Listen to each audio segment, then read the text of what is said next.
Carla berendam selama 10 menit lagi sampai kulitnya terasa agak pucat. Barulah dengan enggan dia keluar dari bak mandi. Setelah keluar, dia segera menekan bel pelayan. Petugas yang melayaninya sebelumnya buru-buru masuk sambil membawa handuk mandi bersih. Dia membantu Carla membungkus tubuhnya dengan handuk dan dengan sopan bertanya, "Nyonya, apakah kau ingin memakai pakaian dalam sekali pakai?" "Kalau iya, aku bisa menyiapkannya." Kemudian dia menambahkan, "Semua terapis dan staf di sini adalah wanita, jadi sebenarnya kau tidak perlu memakai kalau merasa nyaman."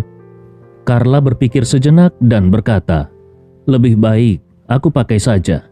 Ini kan bukan pemandian umum, akan terasa aneh kalau aku satu-satunya yang telanjang." Petugas itu mengangguk dan segera membukakan pakaian dalam sekali pakai untuknya.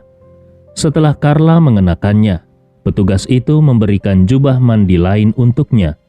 Setelah Carla berpakaian, petugas tadi membimbingnya ke ruang spa. Ketika petugas membuka pintu, dia berkata, "Silakan masuk, Nyonya." Carla mengangguk dan melangkah masuk, lalu melihat seorang wanita dengan penampilan mencolok duduk di sofa. Merasa sedikit tidak senang, dia bertanya kepada petugas, "Ini terapis kalian? Penampilannya lebih mencolok sekali, terlalu berlebihan. Dia memakai terlalu banyak perhiasan, mirip seperti manekin di toko perhiasan. Bagaimana kalau dia tidak sengaja menggores aku?" Anita yang mendengar itu langsung marah. Di dalam hati dia memaki, "Dasar kampungan, berani-beraninya menyebut penampilanku mencolok dan berlebihan." Petugas salon merasa canggung. Dia menatap Anita tanpa tahu cara memperkenalkan Anita kepada Carla. Dengan alis berkerut dan sikap sombong, Anita berkata kepada petugas, "Pergilah, biar aku bicara dengannya." Petugas itu merasa lega dan buru-buru keluar sambil menutup pintu. Carla menatap Anita dengan penuh kewaspadaan dan berkata dengan dingin, "Hei, siapa kau?" Anita dengan angkuh menjawab, "Kau tidak pantas tahu siapa aku." Carla langsung mencibir, "Dari mana datangnya perempuan sombong ini? Berani sekali pamer di depanku. Pakaiannya berwarna-warni, mirip bendera PBB, dan tas Hermes palsu itu pasti membuatmu merasa keren ya?" Anita marah dan berteriak, "Apa kau bilang? Ini mantel eksklusif Chanel yang didesain khusus untukku oleh desainer terbaik. Dan Hermes ini adalah edisi terbatas kelas atas. Semua yang aku pakai bernilai setidaknya 100 juta. Carla mencemooh, "Jangan pura-pura hebat. Kau pikir aku orang kampung yang tidak tahu apa-apa? Tas Hermesmu yang rusak itu berani-beraninya disebut edisi terbatas. Dengar ya, akulah yang memakai tas Hermes asli." Carla langsung mengambil tas Hermes miliknya dari loker yang dia letakkan sebelum mandi.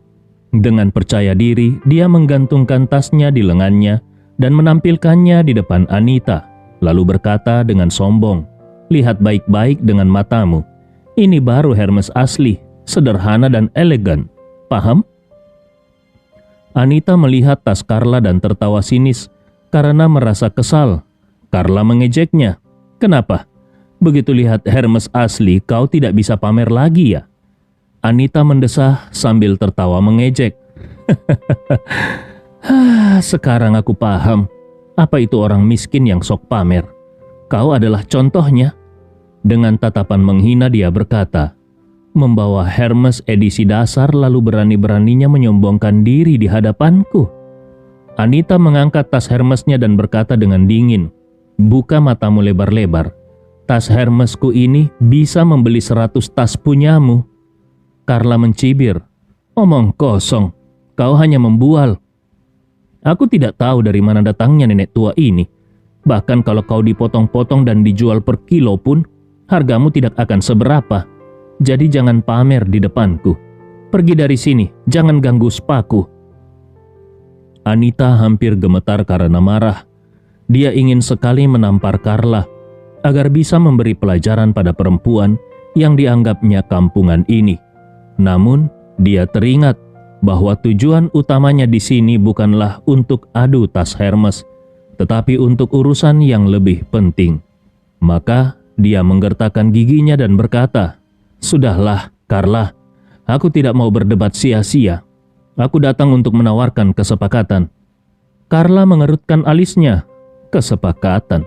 Aku tidak tertarik membuat kesepakatan dengan orang yang bawa Hermes palsu. Jadi keluar saja." Anita menahan amarahnya dan berkata dengan dingin, "Dengar dulu perkataanku. Aku di sini untuk satu tujuan. Aku ingin kau menyuruh putrimu bercerai dengan Andi Rewa. Kalau kau setuju, cek ini akan menjadi milikmu." Dia mengeluarkan cek 100 juta dan mengulurkannya ke Carla dengan penuh rasa bangga. "Ini cek senilai 100 juta. Kalau kau setuju, kau bisa langsung memegang uang ini sekarang juga." Melihat Carla tampak terkejut, Anita tersenyum sinis dan berkata dengan nada tinggi, "Dengar baik-baik, Carla. Begitu kau menerima uangku, kau harus melaksanakan perintahku dengan baik. Kalau tidak, aku akan memastikan kau mengembalikan setiap sen dan lebih dari itu, kau akan membayar harga yang sangat mahal." Carla terpana. Matanya membelalak saat mendengar kata-kata Anita. Dia bertanya dengan tidak percaya, "Kau bilang ini cek bernilai 100 juta? Melihat keterkejutan Carla, Anita menyeringai sinis dan mengejek, "Lihatlah, kau tampak seperti orang yang belum pernah melihat uang sebanyak ini seumur hidupmu. Tentu saja, kau belum pernah melihatnya. Orang sepertimu seharusnya tidak akan pernah memiliki kesempatan melihat cek sebesar ini." Wajah Carla berubah-ubah, tampak ragu dan tidak tenang. Anita mengira telah berhasil membuat Carla tunduk, jadi dia tersenyum puas. Dia mengibas-ngibaskan cek di tangannya dan berkata dengan angkuh, "Kau ingin cek ini? Kalau iya, dengarkan aku baik-baik. Suruh putrimu cerai dari Andi." Namun, ekspresi Carla tiba-tiba berubah menjadi marah. Anita masih belum menyadari perubahan ekspresi Carla yang begitu cepat. Tanpa peringatan, Carla meraih cek tersebut dari tangan Anita dan memandangnya dengan seksama. Lalu dengan marah merobek cek itu menjadi serpihan-serpihan kecil. Anita terkejut melihat Carla merobek cek yang bernilai 100 juta itu. Di dalam hati dia berpikir, "Ternyata aku salah menilai perempuan ini. Cek 100 juta dia sobek begitu saja. Rupanya keinginannya lebih besar dari yang aku kira." Anita yang terpaku lalu melihat Carla dengan mata penuh kebencian dan akhirnya berkata dengan menggertakkan gigi, "Baik, rupanya 100 juta terlalu sedikit untukmu. Tidak masalah. Asal kau bersedia membuat putrimu menceraikan Andi, aku akan memberimu 200 juta. Setelah mengatakan itu, dia langsung mengambil buku cek dari tas Hermesnya, membuka tutup pena dan berkata dengan suara dingin, "Pertimbangkan baik-baik. Kalau kau setuju, aku akan menulis cek sekarang juga." Sambil menulis, Anita berpikir, "Carla ini cuma orang kampungan dari kota kecil. Walaupun dia tinggal di villa mewah di Villa Desilet, tapi dia pasti belum pernah melihat uang sebesar 200 juta. Aku tidak percaya dia akan menolaknya." Namun tiba-tiba pandangan Anita kabur dan di detik berikutnya pipi kirinya terasa sangat sakit. Ternyata Carla langsung melayangkan tamparan keras ke wajah Anita. Anita yang seumur hidup belum pernah dipukul, merasa syok luar dalam. Di usianya yang sudah 40-an, tampaknya tamparan pertama yang pernah dia terima malah berasal dari seorang perempuan kampungan. Amarahnya memuncak hingga kepalanya seperti mendidih. Sambil menatap Carla dengan penuh kebencian, dia berteriak histeris, "Carla, kau sudah gila ya? Kau berani memukulku? Kau tahu aku ini siapa?" Belum selesai dia berbicara, Carla tiba-tiba melayangkan tendangan keras ke dada Anita hingga membuatnya terjungkal dari sandaran sofa. Meski Anita bukan orang baik, dia tetap seorang berpendidikan. Meskipun selama ini dia sombong dan sering merendahkan orang lain, namun biasanya dia tidak pernah melakukannya secara langsung. Kaget dengan serangan Carla yang tiba-tiba, Anita sama sekali tidak bisa melawan. Saat terguling di lantai, dia berusaha bangkit dengan rambut kusut berantakan dan mengumpat, "Carla, kau sakit jiwa ya? Aku sudah menawarkan uang. Kalau kau tidak mau seharusnya tidak perlu memukulku. Kau tidak tahu apa itu adab?" Carla dengan marah berkata, "Adab apa? Berani-beraninya kau memberi aku uang palsu dan kau masih berpikir aku tidak boleh memukulmu? Hari ini aku bukan hanya akan memukulmu, aku akan menghabisimu." Anita benar-benar bingung dengan reaksi Carla. Dia menjerit histeris, "Apa yang kau lakukan? Aku memberimu cek tunai dari Citobank. Dengarkan baik-baik, ini dari Citobank. Sekalipun kau tidak pernah melihat dunia luar, setidaknya kau pasti punya sedikit akal sehat, bukan?" Carla yang dipenuhi amarah melompat dan duduk di atas perut Anita. "Pergi kau ke neraka!"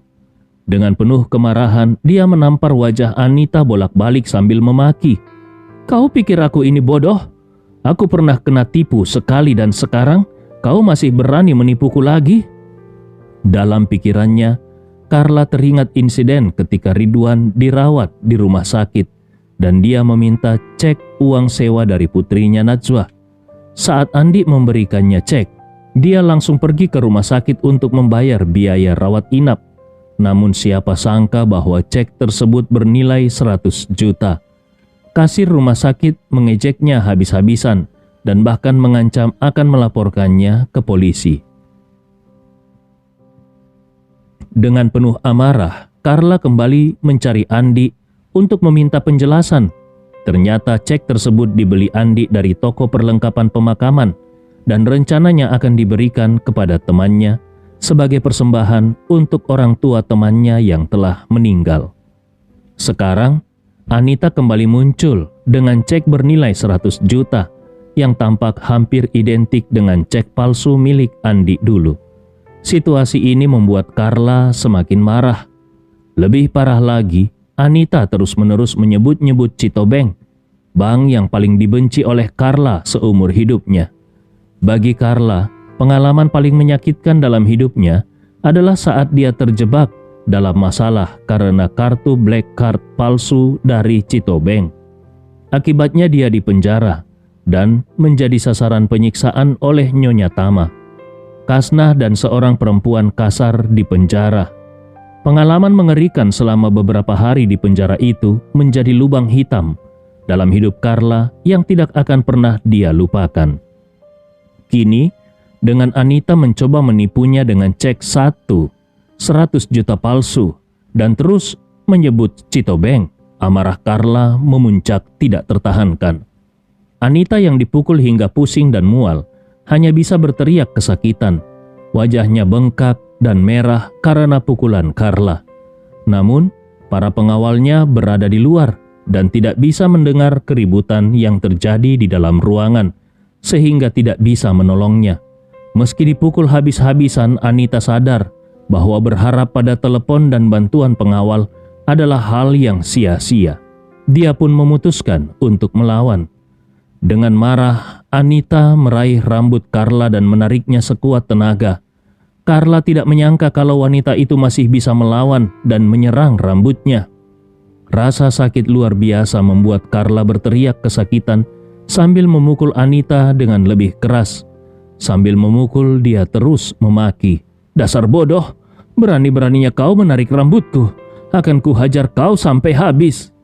Namun, Anita juga tidak mau kalah. Dengan rambut Carla di belakangnya, dia menariknya begitu kuat hingga seikat rambut tercabut dari kepala Carla. Rasa sakit itu membuat Carla menjerit sambil memegangi kepalanya. Melihat kesempatan ini, Anita langsung mendorong Carla ke lantai dan dengan cepat naik ke atas tubuhnya. Sekarang giliran Anita yang menampar wajah Carla dengan brutal sambil berteriak, "Berani-beraninya kau memukulku. Aku akan menghajarmu, perempuan gila." Anita benar-benar dikuasai amarah. Kalau dia punya pisau di tangannya, dia pasti sudah membunuh Carla di tempat. Di saat itu, seorang pelayan di luar mendengar keributan dari dalam kamar. Dengan panik dia berlari menuju kamar pemilik hotel. Begitu masuk, dia langsung berkata dengan napas terengah-engah, "Bos, tidak beres. Dua wanita itu, mereka bertengkar hebat di kamar." Ketika pemilik salon kecantikan mendengar bahwa ada dua wanita yang bertengkar, dia langsung merasa pusing. Bukankah mereka cuma ngobrol? Kenapa mereka malah berkelahi? Bawahannya buru-buru berkata, "Aku juga tidak tahu. Mereka berkelahi dengan brutal. Kalau bos tidak segera ke sana, bisa-bisa ada yang mati." Pemilik salon langsung panik. Brengsek.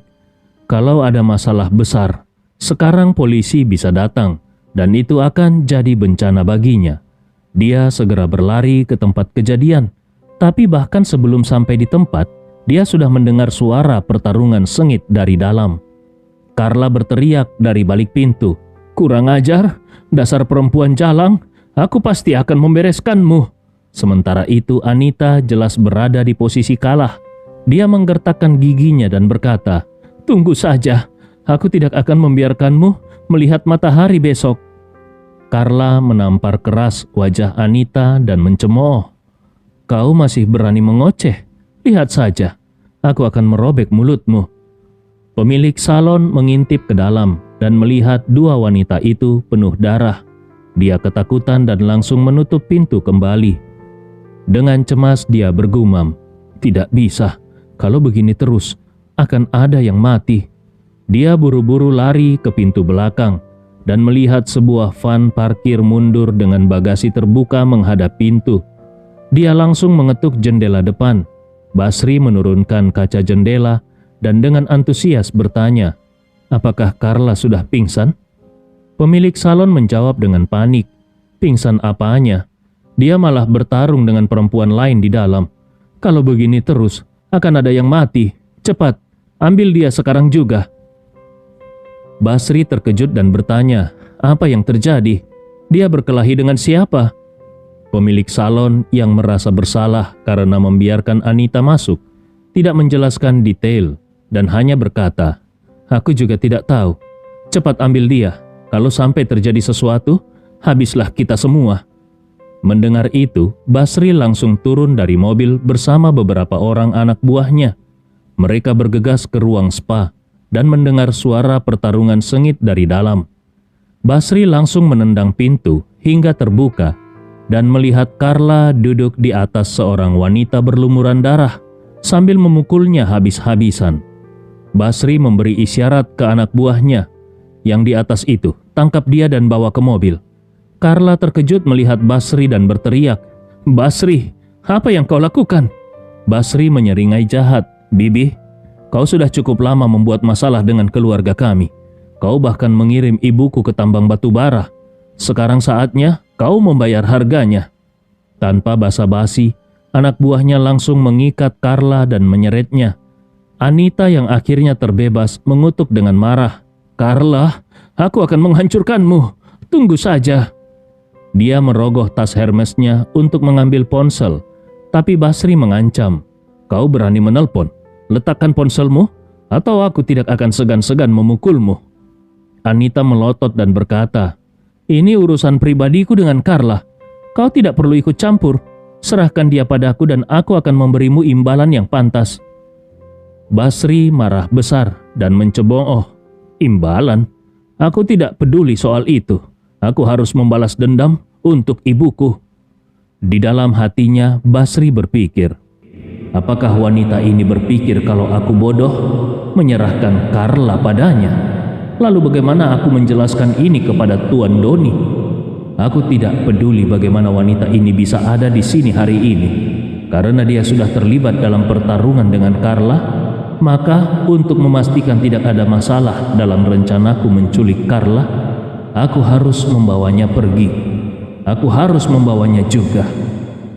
Jadi, tanpa menghiraukan Anita, dia langsung memerintahkan anak buahnya, "Ikat juga perempuan tua ini dan bawa dia pergi."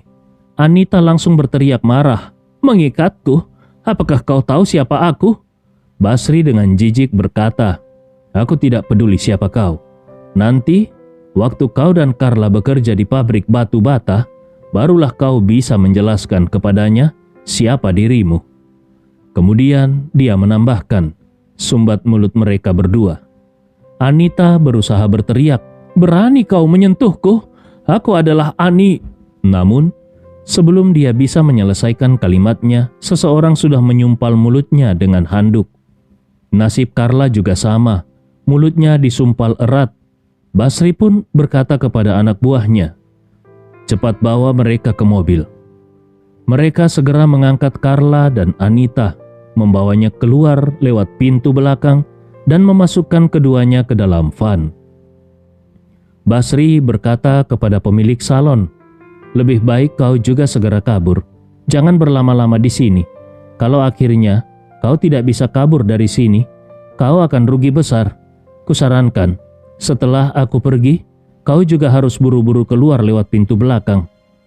Pemilik salon berpikir, benar juga. Wanita yang datang mencari Carla tadi punya teman dan temannya masih menunggu di luar. Kalau wanita ini tidak keluar, pasti temannya akan masuk untuk memeriksa. Kalau itu terjadi, kami semua akan berada dalam masalah besar. Setelah berpikir seperti itu, dia memutuskan dengan tegas, "Aku sudah banyak dapat uang dari Basri dan Anita. Itu sudah cukup. Kalau aku tidak kabur sekarang dan akhirnya tertangkap, aku akan menyesal seumur hidupku." Dia segera berkata kepada karyawannya, "Cepat, beritahu yang lainnya. Bereskan semuanya dalam 5 menit dan pergi." Karyawan itu menjawab sambil mengangguk, "Baik bos."